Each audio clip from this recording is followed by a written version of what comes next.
Hey, welcome back to another episode of the Elevation Association Experience podcast. We're your hosts, Dr. Jared Hill, Dr. Dan Nelson. It's good to have everybody back. A little change of scenery for me in the back here, huh, Jared? Yeah, it looks good. Looks like you've been to Africa. Looks like Yeah, I was jealous of your background, so I was like, oh man, I need some more African stuff. So I'm still in Ryan's room today. no, it's good. I'm excited about today's podcast, Dan. It's we're going to talk about a subject that's really important when it comes to your leadership plan and how you run your practice.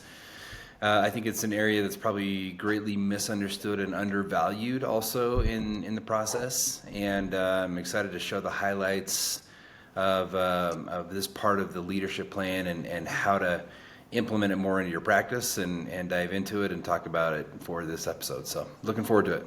Yeah, man, me too. Yeah, so I think that a way to illustrate, maybe before we get into the subject matter, I think we should tell the story a little bit about Dr. X. We'll call him Dr. X.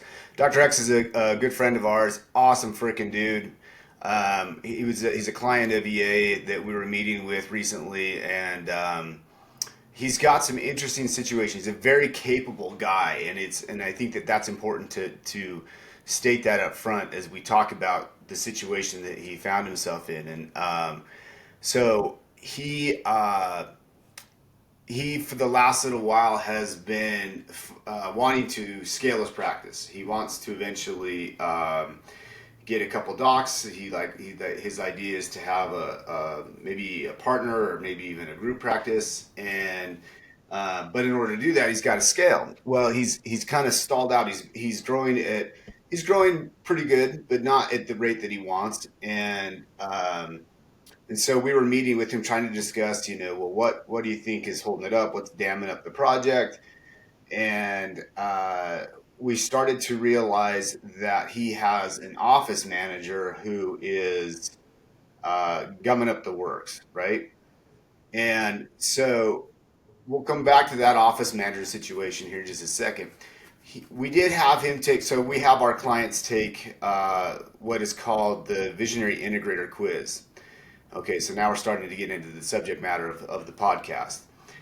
And he tested as both a visionary and an integrator. We'll get into what that means here in a second. Um, but we asked him, he said, okay, is your office manager a visionary and an integrator? And he was like, He's like, I'm not sure. She has these qualities, that she's really good with insurance. I said, okay, but is she an integrator? Is she someone you can trust to follow through with stuff? And he's like, yeah, maybe, and he wasn't really sure. And we started to unravel what was going on with his office. And Dr. X, we started to realize that not only did he have some stuff that wasn't getting accomplished, he didn't have a true integrator. She was definitely not the integrator. She actually was stopping things and was the source of a lot of stress and anxiety for him, to the point where he was like, man, some days I don't feel like going to the office. And it was like, well, why? I was talking to him at one of our summits, and he's like, man, some days I'm just so stressed out having to deal with some of this stuff. And so as we're talking with him the other day, we started to realize that this office manager not only was the source of a lot of conflict, anxiety, stress, she was nowhere close to being the integrator that he was hoping that she would be. And so nothing was getting accomplished. He couldn't integrate or implement a lot of the systems and programs that we had gone over with him, and he'd stalled out. And so we realized that she was really damming up the progress and growth of that practice.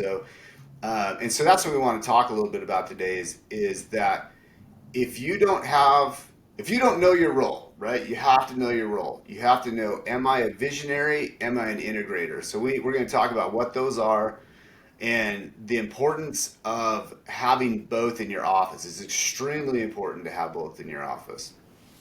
Yeah, when you talk about business structure, and this is any business, this isn't just a dentistry. I would like to just to note also that we need to make sure we're looking at our practice as a business. We often get caught up in the clinician side of it because we are the clinicians as well. And that probably takes 90% of our focus throughout the day, maybe 95% of our focus throughout the day. But we really, really need to focus on the business side of dentistry. And that's what I referred to earlier, that the leadership as the COO, CEO, you're the CFO, you're all the O's, you're all the C's, whatever it is of your practice. The C suites of your practice, that's you. Sometimes you're all of them if you're a one doctor practice and if you've got a smaller practice. And if so, this is what we're talking about. We're talking about the different positions that other people can have or take on, or ones that you have and can take on. And Dan's talking about identifying what these are. And then the two main ones we're going to talk about today is visionary and integrator, those two roles. And we're mostly going to talk about the integrator role and the importance of the integrator role. But just take a step back. First of all, if you don't know what you are, if you don't know what kind of person you are, a leader you are, contact us, and we'll give you a little quiz, and it'll help you identify what your strengths and weaknesses are and kind of what role you should be taking on in your office. And as a quick, brief, one-sentence synopsis, right? The visionary is the person who dreams of the future, but it's the integrator that makes sure that the lights stay on. Make sure that it happens, make sure the schedule runs, make sure the practice thrives. And so we often get romanticized with being the visionary of how important that person is, and often that person gets a lot of the accolades and is maybe in the spotlight and maybe seems like that's the person we want to be. But without the integrator, the dental practice can be full of vision, but it won't have any results. Right. Yeah. It's been interesting as we've done this for a while. It's actually, you look and you say, yeah, well, which one is better, right? And I think you're right. I think for some reason I don't know why, but people think that being a visionary is somehow better, and it's definitely not. It's important to know which one you are. I think it's often because dentists are visionaries. I think that it falls in line a lot with how we're programmed. And so it makes more sense because, they're created. I think some of the same things that cause people to go into dentistry are because they're appealing to visionaries, right? Big picture, creative, like to cast the vision, to generate ideas, wants to nurture people, these kinds of things, likes to build relationships. These are all things that we see within the visionary. But it's actually been our experience that in some ways, if as a dentist, if you're an integrator, if you're the business owner, it's actually easier, like, to run the business because they're better at handling the day-to-day issues and organizing the three major functions of any practice. Sales, marketing, operations, and finance. They can manage that so much better. So really, I think Gino Wickman said that the integrator is the glue that holds the business together or the company together or something like that. Yeah. So it's really important to know which role you fall within. And you might be a mix of some, but you need to know where your strengths and weaknesses lie. You've got to be able to accept your role, accept your strengths, be honest with yourself. If you can't do that, you're going to drag anchor for sure. Like, if you can't even get past that, like, oh, I'm willing to find out and be honest with myself. I think that, like you said, Jared, I think that sometimes people envision how they are without, because maybe it's sexy or maybe it's more appealing to their whatever's in their mind, when the reality is their strengths lie somewhere else. Yeah, I think I came across a good article, Dan, from the Harvard Business Review that talks about how every team needs they call them super facilitators, right? Which is the same thing. An integrator is a facilitator. So just different words, different titles, but it's the same person. And what I really loved about this article is it talked about Chris Paul from the NBA. Yeah. Chris Paul has been in the NBA for 2 decades. But the one thing that makes him stand apart is that 4 times in his career, when he's joined a new team, each time that team has posted a better record within the first 2 years. Like, no other player has had that kind of impact. When you join it becomes better. And they're what they're saying, what they're alluding to is that Chris Paul is the super facilitator of the team. He's not the visionary. He's not the GM. He's not the owner. He's not the coach. He's not the visionary of the team. He's the integrator. He's the guy on the court. He's the guy when he goes down and says, this person is in the best position to score this point. He is the field general that takes the vision and makes it happen. And I think that's a cool concept to think about. You know, the value of Chris Paul and the value of somebody like that. You know, you have the John Stocktons. You know, you have for the older generations, for us old guys, right? You have the Steve Nashes. You've got the Magic Johnsons, right? These are the field generals that aren't the visionaries, but these guys make it happen. They're the integrators. They're the super facilitators that I think every practice needs. And as a dentist, it's hard to be that super facilitator. We can be, but we just need to know whether we are or not. And if we're not, we need to find that person, identify and find that person to have within our practice. So I think that's one thing we could talk about today. Yeah, totally. It's funny because you can have like a really, say you are a visionary, right? You're like, okay, I recognize I'm a visionary, and you can think that you have an integrator in your office. We'll go back to Dr. X again, right? And you can say, yep, I'm the visionary. He's laid out his vision. He has his goals set up. He knows where he wants to be going. He has a clear direction. He shared it with his team.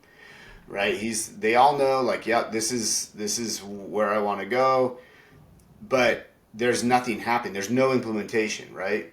I love T. Boone Pickens has a great quote. It's a plan without action is not a plan. It's a speech. You know, so without implementation, you're not going to get anywhere. And I think there's some barriers to implementation, right? So you can have this person, you're like, yeah, I've got an integrator. We can know right away whether you have a good one or not, because if they have the ability to take whatever your vision is and make it a reality and implement. It's not just accepting it and being on board and being supportive and saying, yes, this is a great vision and a great plan and we love the plan. Okay, what are you going to do? Or do I have to poke and prod you the entire time to get this stuff implemented? So, you know, I think there's definitely some barriers to implementation. You know, I always talk about the 4 things that are barriers to success, you know, arrogance, ignorance, ambivalence, and fear.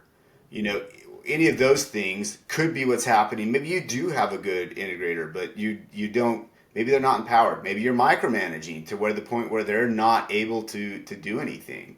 You know, so there's these barriers. So, you know, I've identified a few barriers, and I think part of it is lack of, if you are a visionary and you are not moving in the direction you want, have you clearly communicated your vision to your team? Have you created a vision? Do they know your vision? Do you know your vision? You know, ambivalence is brutal, you know, where you're just like, you know, we're good enough. Micromanagement, we talked about that, can totally stifle and destroy an office. Poor communication, and a lack of bandwidth, just straight up burnout, you know, where you're just like, I'm just don't have it in me to do it. These are situations where, you know, the visionary can clog things, or depending on what's going on, the integrator or lack of integrator can clog things. But when you boil it down, if you don't have your vision established and communicated, and then B, have a good visionary integrator team, you're going to find it very difficult to progress. Yeah, absolutely. And I think that communication is huge and I think a lot of visionaries struggle with communication. A lot of them can see a big picture. A lot of them get excited. And maybe they can portray a big picture, but communicating with the team on a daily basis regarding all strengths and weaknesses and the nuances of the day-to-day tasks and and all of the systems and make sure everything's going, that takes a different set of communication that a visionary doesn't have. And I say this coming from a point of a visionary. I'm a visionary. I don't have that kind of communication. I love the ideas that I come up with, and I love when I get into a state of flow and I can generate these things. But when it comes down to working with the team and bringing everybody together, like making sure that I'm the engine of the team, that's just not who I am. It's not. I'm not good at it, and and I needed somebody else. We need somebody else to take those things. In this article that I was referring to, as far as the Harvard Business Review, it talks about communication as well. And I wanted to just maybe quote or read just a couple paragraphs from it. It says, the comments suggest one great way to identify a super facilitator, or one way to identify an integrator, is to listen to what others say about them. So researchers often ask workers questions such as, how well does your leader recognize your potential? And do you know where you stand with that leader? So people led by super facilitators answer questions positively, like they see their best selves reflected in the leader's eyes. You often won't get that in a visionary. It's not that the visionary doesn't care, but the visionary just they don't have that interaction, that day-to-day drive to make sure things go step by step in order as they should, because they're often bouncing all over the place and bouncing the walls, and they've got great ideas, but you need somebody to take those, harness them, put them into motion, and make sure it stays on track. And that's what the other team members see, and they interact with that all the time. And that's what makes a powerful integrator, and the reason why every practice needs that cog in their engine, right? They need that driving force. So continue down this train of thought, because you went exactly where, Jared and I often don't script these out, and so we don't, we have a 2-minute conversation before we do these podcasts, and so we're talk about this, and then we just start running. And so right now, Jared, we're on the same vein and thinking along the same line. So I want you to continue on that course, and maybe use Ryan as an example. What are the qualities of a good integrator? What did Ryan bring? Because I'm a combo. You're a visionary for sure. I'm a combo. I'm a visionary integrator. Stronger on the visionary side, not as strong on the integrator side. And so when I came on, we got more stuff done, partly because of bandwidth, partly because just the relationship, the way it worked. But we really didn't get moving until we brought Ryan on, right? So, and Ryan is a pure integrator, and he is an amazing integrator. So just kind of think back of before Ryan or myself came on, and then kind of think post, and what did that integrator, what are the qualities of a good integrator, and what did having a good integrator change for you? Yeah, so I think the biggest thing, and this is why we have Elevation Association and the leadership plan, is the implementation of the operating system of traction within our small business. Like when I read that, I was like, we absolutely need this. This is, like, I could see the vision of it running in a private practice, and I could see it working. But there was no way, if I had to implement it myself, it wasn't going to happen. I don't have that capability, or I don't have that skill set to make it happen. I could have tried, and I would have fumbled through it, and we would have some sort of half-hearted program in place. But Ryan was the one that sat down and said, okay, these are the steps. If we're going to do this, and he goes, I think it's a good idea. I'm validating this idea, Jared. If we do this, here are the steps that we need to take in order to make this happen. First, we have to do this. Second, we have to do this. Third, we have to do this. And those are the small step-by-step processes that brought it all together. And then he's the one that kept everybody on board as well. He's the one that helped talk with the staff. Hey, this is how it's going to benefit you. This is how you can become the best hygienist you can be. The reason why we're doing this is not to hold you accountable, not that we want to try to watchdog you in your position. This is so you can look at this and say, man, what is my potential? Oh man, I could be this type of hygienist. Wow, I'm going to do this. This is what I want to do. And Ryan was really good with that. We just, last week the hygienist requested to have a meeting to discuss some issues. They didn't even ask you or I, Dan. They just bypassed us. They went right to Ryan because they know where it's going to get done. They're like, we got to go to the person that's going to make this happen. we want something to happen about this.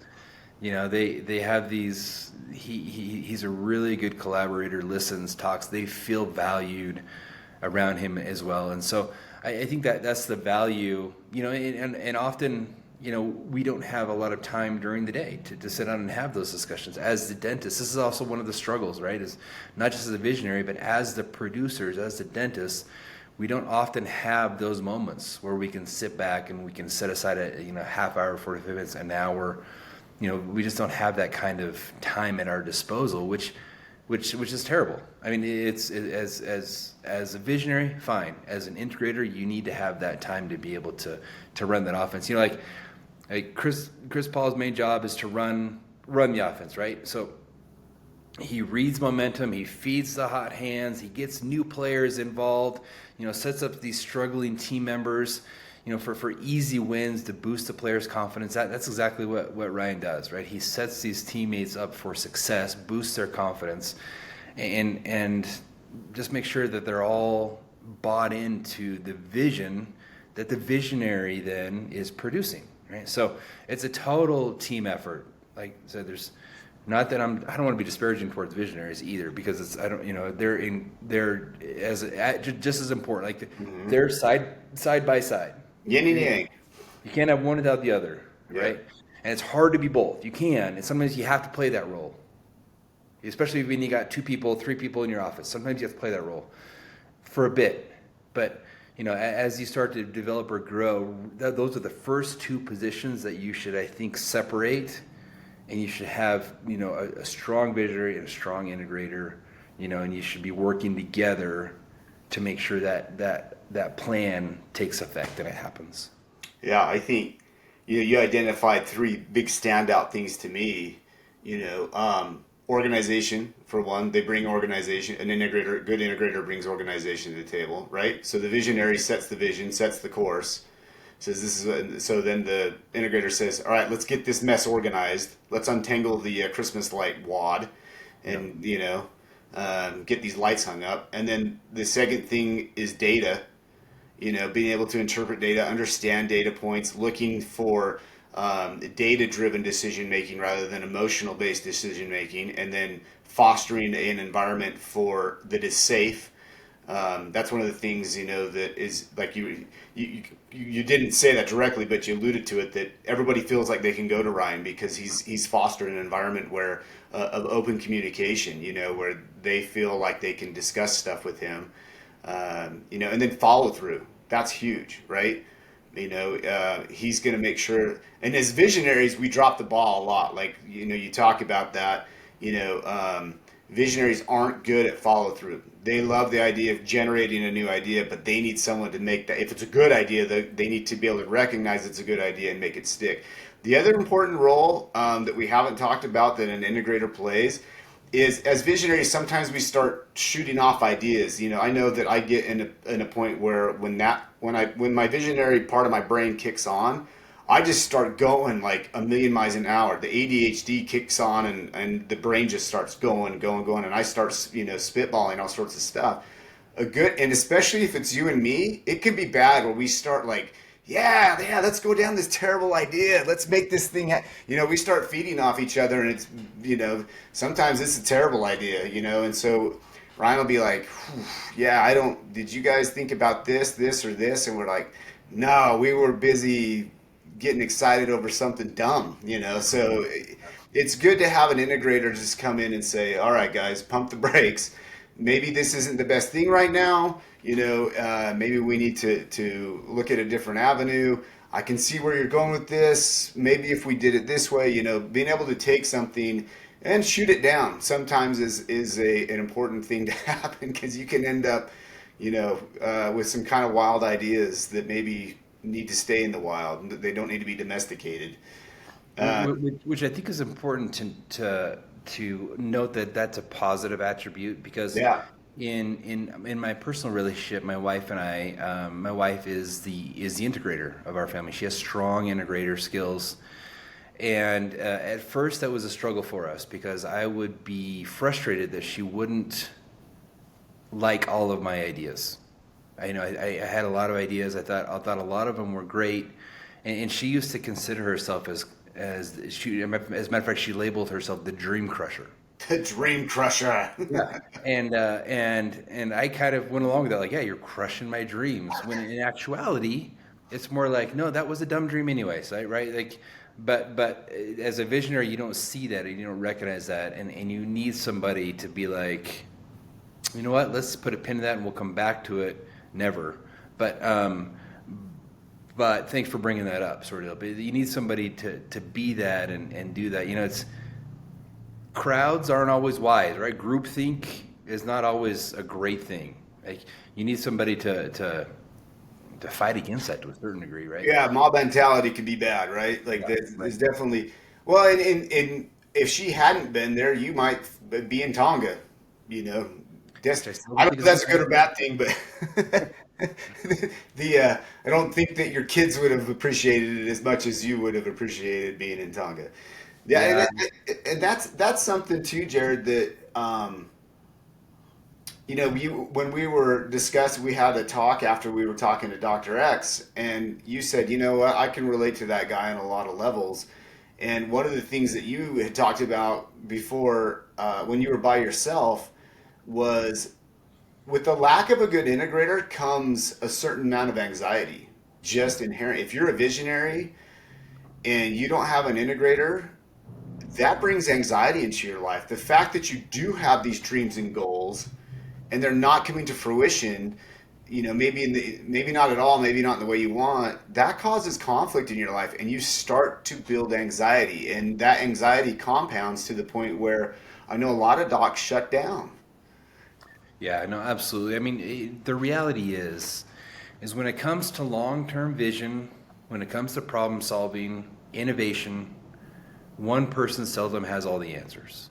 And often we try to place that burden upon ourselves. We are the practice owner. We try to we try to we try to lead almost like a dictatorship, right? That's not what it should be, because great leaders, where the visionary integrator, right? They create the conditions for everyone to contribute to it, and that's what an integrator does. You know, that's the Chris Paul.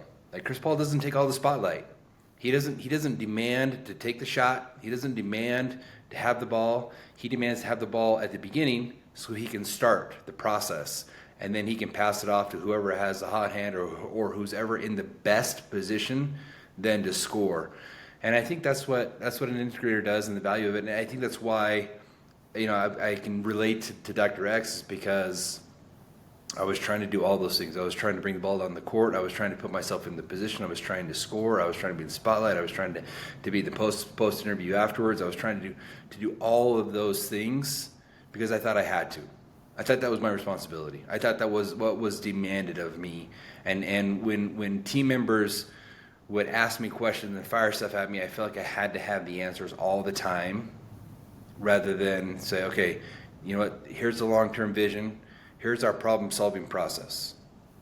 Let's use this together, and let's have this voice of reason come in and you know, help us, kind of guide us through this process, because that's not my skill. So, yeah.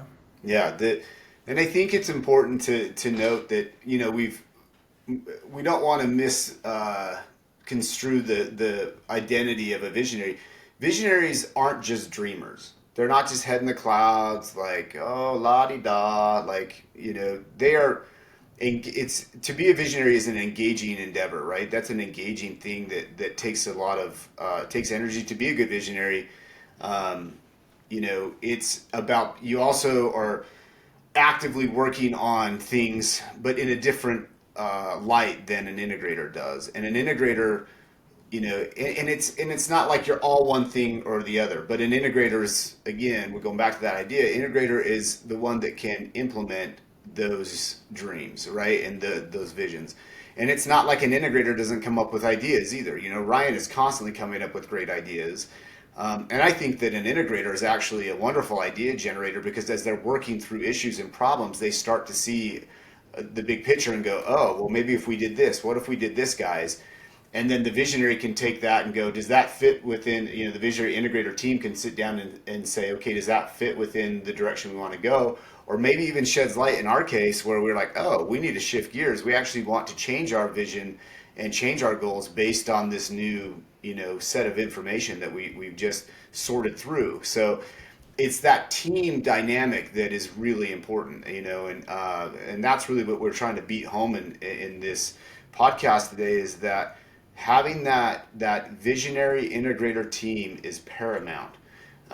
It's if you don't have that team in your office, and we get it, some offices you're new, you maybe you're just out of school, maybe you just did a startup, whatever. Um, if you're new, you're going to be wearing both hats for a while. Hopefully, you get somebody when you do your interview for whoever it is that you expect to be the yin to your yang. So if you're a visionary and you're looking for that next person, that front desk person to hire, or whoever it is, you need to know, are they a good integrator, and vice versa, right? And if you're buying a practice from someone and we've seen this too, where they extol the virtues of their office manager or whoever, and then the person comes in and they're like, they're terrible. They're awful, and it's like, well, did they thrive under a different, leader, or is it just really that they're bad? And so we recommend find out who you are, am I a visionary? Am I an integrator? And then if you are coming into a new office, you really should find out who your leadership team is. First of all, identify who those people are. And then we would definitely recommend that you have them take the visionary integrator test and find out what they are. Because if you're a visionary and they're a visionary, you're going to not get a lot done. And if you're an integrator and they're an integrator, you're going to run into the same problem. You're going to not, the vision's not going to be cast very well. You're going to run into maybe some conflict on how to go about doing stuff. So it's really important that you have the yin and yang approach to things, and know that you have somebody that's complementing your mindset and your skill set. Yeah, Dan, let me ask a question. So I'm sitting here thinking, I have an office manager. I'm putting myself back into my shoes, 10, 15 years ago. I have an office manager. I've got a team. I have some assistants. Maybe I've identified myself as a visionary. Maybe my office manager isn't an integrator. Maybe she's just not, right? And then at that point in time, what do I do? Like, how do are there other options for people helping me be an integrator? Are there other options? What if I'm an integrator? Are there other options for people helping me be a visionary, or see visions, or, open my eyes up to possibilities? What are your thoughts there? Yeah, yeah. Step one is, again, know what you are, find out what your team is. Maybe you have someone else that is on your team that is a good integrator. Maybe it's an assistant. Maybe you're running a small office. Maybe you have, low margins right now, tight margins, where you can't afford to go and, pay to bring on a business manager, an additional employee. First of all, I would test my whole team, and I would find out, okay, who's most likely to complement what I have. And they could come from anywhere. That's the other thing is don't limit your vision, or don't shrink the pool just because you think someone maybe isn't the right fit, when really they could be. They just have never been given the keys to the car to show you what they've got, right? Like, so I would say that that's step one is figure out who your team is, find out what you are, and then the other thing is that that's a service that we provide. That's something, definitely, if you're an integrator as well, we found that it's much easier if you're an integrator and you need help with your vision. That's what we do. Like, that's our whole thing, is like, let us help you figure out who your goals are, what your goals are, where you want to be, understand where you want to go. And then if you're a visionary and you're having a rough time with integration, let us help out with that as well. Let us start to give you some data points. Let us help you start to better understand, how to implement. But at the end of the day, you're going to have a team member in your office that, more so for those who are visionaries. And again, most dentists tend to fall on the visionary side. You're going to have to find a team member that can work with, because we can give you all the data all day long. We can give you the systems all day long. We can give you all the tests in the world to know where things lie. We can give you processes and protocols. We can empower your team to a point, but until you have that person that's actually in office, and this is where it's really, really important, you've got to have that person in office that is going to implement those systems and integrate those things. So if you don't have that, you've got to get that, and that should be high on the priority list to have that. I think back to, we have another friend, another EA member who, he's very, very capable. He owns multiple practices. Again, unbelievably smart guy, and he is pure visionary. And his spouse actually works for him, and she is also a visionary. And so they come up with all these great ideas. Every time we talk to him, he's got great ideas, great ideas. And as we were working with him, going through stuff, we found that he would tend to lock up and freeze, and nothing would get implemented. And we just talked to him a few weeks ago, well, it was a little over a month ago, and found out that he finally found an integrator, a dedicated integrator, that it's a missing piece that he's like, man, I've been missing this piece. I knew I needed this. And so they found a dedicated integrator, and we're really excited to see what happens. But to be able to recognize, like, yeah, I've got to have this missing component is paramount. And I think that part of the problem is you don't know what you don't know. And a lot of times people don't know they're missing this. As we've met with people, Jared, we've seen this play out where they don't know what they don't know until they start meeting with us. And then we start to uncover, oh, okay, we start doing a little mining, a little digging, and we start to realize, we start to see the issue here. You don't have someone in your office that's implementing this stuff. Like, we see a pattern of this. Sometimes it takes a couple months for us to find out. We're like, oh, all right. And I think that this is probably the anti-consulting consultant component, because it sounds silly that a consulting group is saying, yeah, you've got to, like, we're not enough, right? Like, you have to have an integrator in your office, whether it's you or somebody else. At some point, you are only going to get so far if you don't have that team. There's actually a quote, I'm trying to remember, I think that Gino Wickman, or maybe it was EOS, that said that there's a point where you'll just stall out. Like, you actually won't be able to move on any further. I think it's from Traction. I think I just read it the other day about how you will no longer be able to progress in your business without that team. Yeah, I look at it two ways. This, as you're talking, it reminds me of maybe two analogies. My two journeys that I've been on. One is my health journey, right? As far as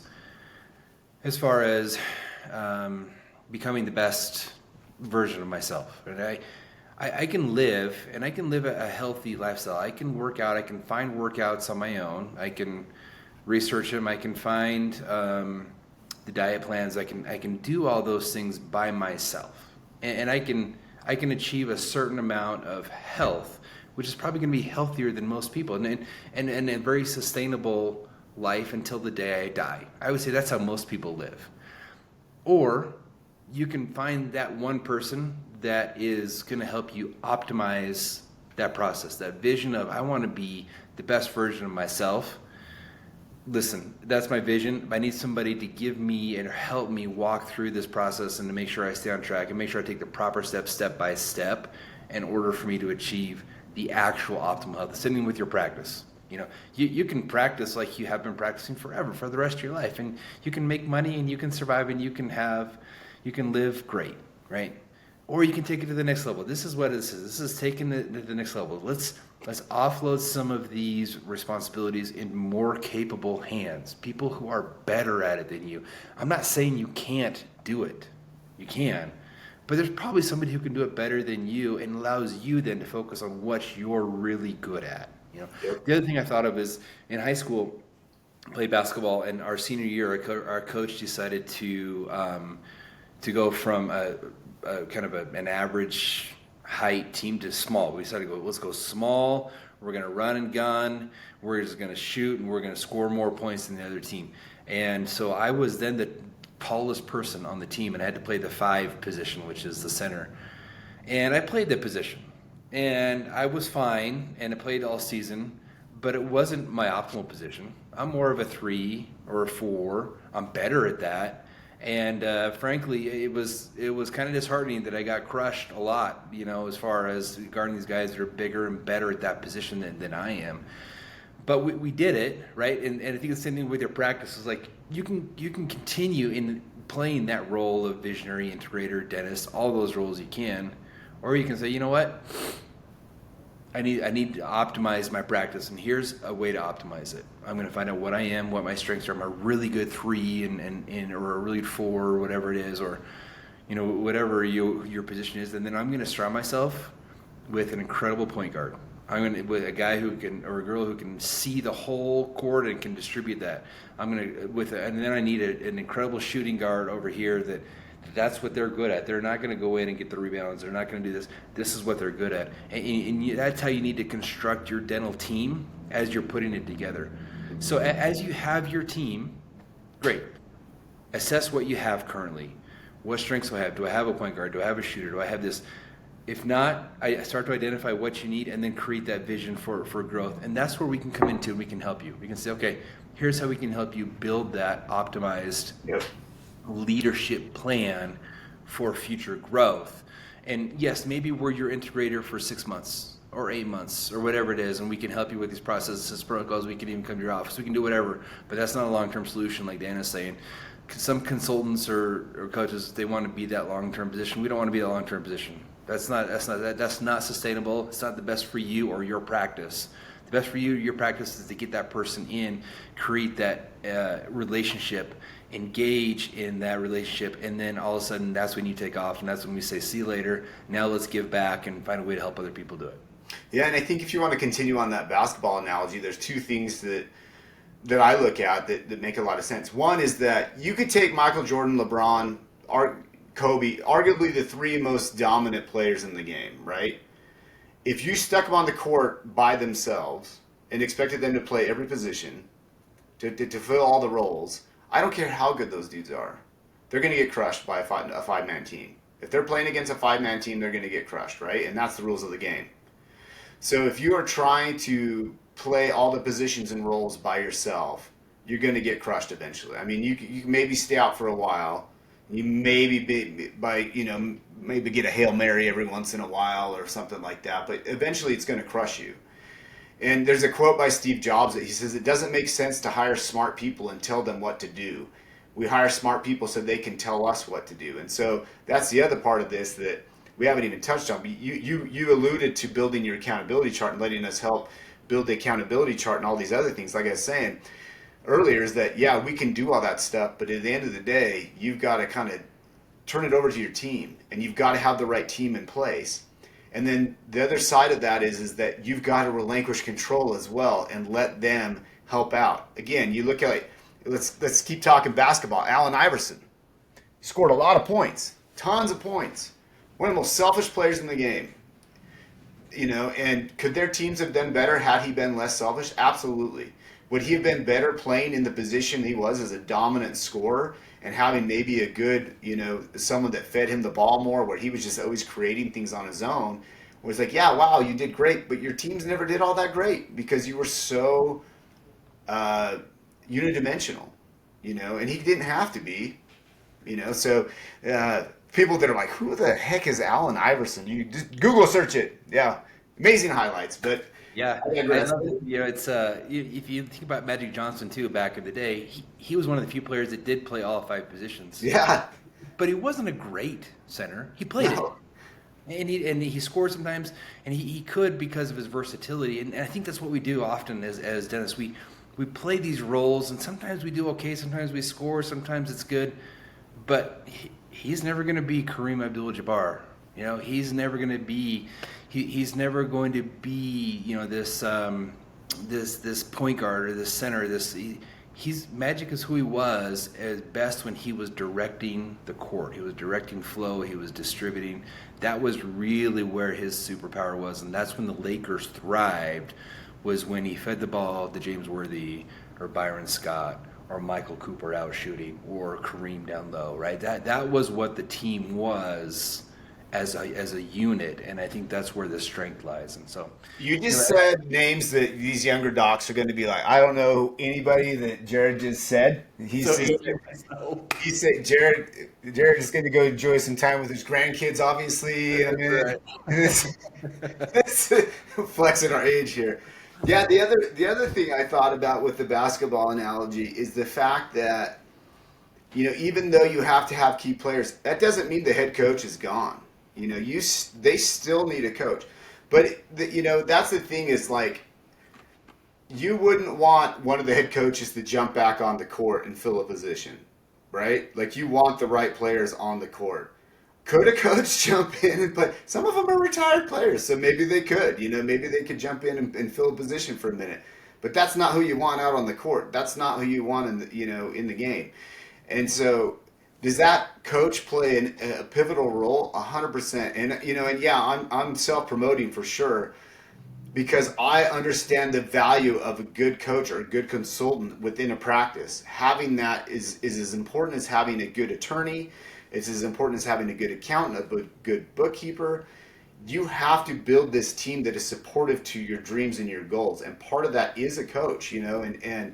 Um, it and coaches aren't all made the same, and some coaches fit some systems better than others. So when you're looking at that, find, whether it's us or somebody else, find someone that fits. And I'm not saying this is like, uh, you know, just self promotion. I'm saying it because it's true. It's important. There's a reason we built EA, and it's because we wanted to go out and help other docs thrive. That's the whole, like, our mission is to help other docs thrive. We want them to thrive at work. We want them to thrive at home.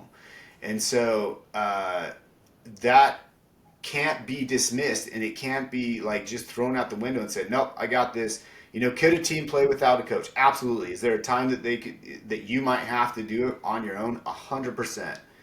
And you need to start to build that team though, and that's going to come by setting your vision, getting your team members in place, understand their roles, start to organize it, know your strengths and weaknesses, and then start to execute your plan by delegation and an understanding of where my players are good at what, and then let everybody ride and start to implement these things. But you got to have that key combo that you bring it back, the Magic and Kareem combo, right? The Stockton to Malone, pick your two, right? But that integrator and visionary, sometimes it's a Bill Belichick, Tom Brady situation where it's a coach and a someone that can integrate. That's the thing is that Belichick, I don't care you like him or hate him, incredible visionary. And then you had the GOAT, again, love him or hate him, Tom Brady executed. He implemented exactly what Belichick wanted every time. And look what they did. So, we were using these sports analogies, but um, this is a super important combo. Find that yin and yang within your office. Get that integrator and visionary team going because that is rocket fuel. Matter of fact, there's a book called Rocket Fuel. Recommend you read it. It's all about what we're talking about. It was written by Gino Wickman, the author of Traction. Totally worth reading. Man, now I want to be more of an integrator. I want to be more like Tom Brady, right? Have cement feet and throw a rocket. Absolutely. I would take that in a heartbeat. No, thanks, Dan. Appreciate the conversation today and looking forward to, interacting with anyone who's listening and feel free to reach out to us on elevationassociation.com or on School, SKOOLs, where we have Because our school is cool, so you don't spell it normal. so that's about normal, the cool school, and reach out to us. Happy to have further conversations about this or answer any other questions you may have. And looking forward to some upcoming events we have. We've got our Africa trip coming up in October. Yeah, That's man. our humanitarian project we do. We have our Dominica trip coming up in February. Come get away with your significant other for a week, step away from the office, and focus on your life design. And then we have next July, we have our Alaska 2026 summit as well. Come and for a week and get some CE and let's enjoy the Alaskan wilderness and fish. Then at a salmon fishing lodge. So we've got a lot of really cool things coming up. Yeah, September 2025 too. If you're in the Denver area, or if you are an absolute pickleball fan, we've got a pickleball tournament that we're doing as a fundraiser over in the Denver area. Check out our calendar. come and play, or if you just want to donate to Dental Legacy Foundation, we'd love to have any support in any way we can find it. Every little bit counts. So yeah, come and be part of something bigger. Come be part of a tribe. It's rad. We do such cool stuff, and so if you want to learn more about this, go to, like Jared said, elevationassociation.com, or just reach out to us directly. You can reach us at elevationassociation@gmail.com. All right, Jared. So Thanks, rad Dan. show, man. I'm looking forward to the next one. Yep, me too. Talk to you later. Okay, cheers.